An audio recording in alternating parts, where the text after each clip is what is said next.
Burgess, you're going to be first today. First of all, Happy New Year, everybody. You want me to take this off? Sure. Are you okay? I mean, I'm okay with it. first of all, Merry Christmas and Happy New Year to everybody, and appreciate. I hope you all had a great time, and we're ready for a new year. Where's Burge? Hold on. Where's Burge? I told him first.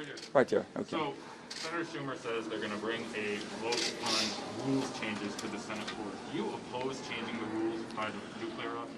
Well, I've always been for rules being done the way we've always done, 2/3 of the members voting. And any way you can do a rules change to where everyone's involved, and basically that's a rule that usually will stay. That's what we should be pursuing. But, you know, we're still ongoing conversations as far as on voting, because I think the bedrock of democracy is making sure that you're able to cast a vote. If you're legal of age and a United States citizen, you should be able to cast a vote, and it should be counted accurately. So we're talking about those things there. I'll go here, then I'll come. So wait, just to clarify. You had to wait a second. It was hard, wasn't it? It was hard. I was okay. So just to be clear, you are open to the idea of using the nuclear option to change the rules to pass voting rights legislation on a simple majority. Let me just say that to being open to a rules change that would create a nuclear option, it's very, very difficult. It's a heavy lift. And the reason I say it's a heavy lift is that once you change a rule or you have a carve out, and I've always said this, anytime there's a carve out, you eat the whole turkey. There's nothing left because it comes back and forth. So you want things that will be sustainable. That's what you're looking for. So that common sense commonality, but if you know, I just believe that it's bedrock of democracy is voting, and we have to do what we can in order to preserve that. But let's just see. The conversations are still ongoing. I've been talking to everybody. We've been having good conversations since we left 2 weeks ago.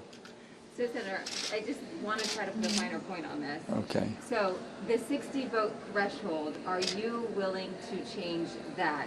And you are involved in ongoing discussions, as you just mentioned, with your colleagues. So there must be some openness. There's basically the need for us to protect democracy as we know it, and the Senate as it has operated for 232 years, are extremely, extremely high bars that we must be very careful if we're willing to cross those.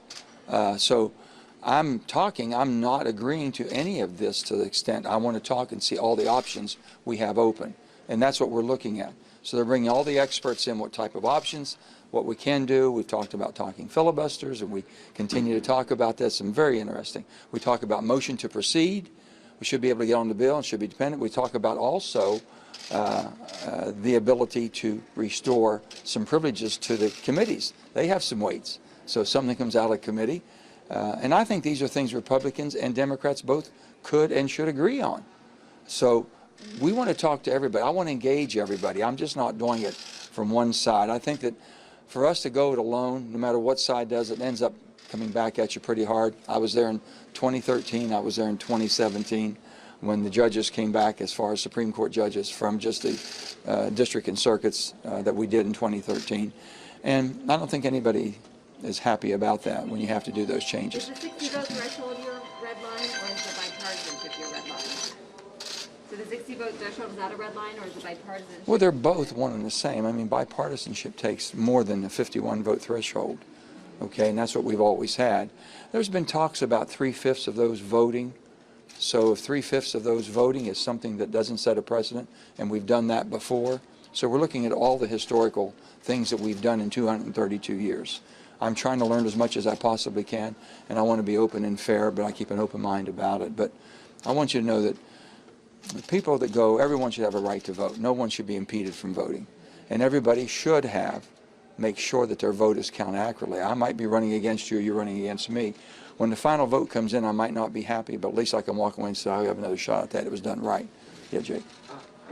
I just want to ask two questions at once, if you don't mind.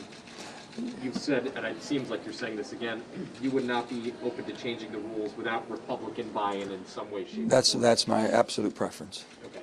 Preference is different than red line, but it seems like... That's my preference. Okay. I'd have to exhaust everything in my ability to talk and negotiate with people before I start doing things that other people might think need to be done. And number two, could you characterize where you are right now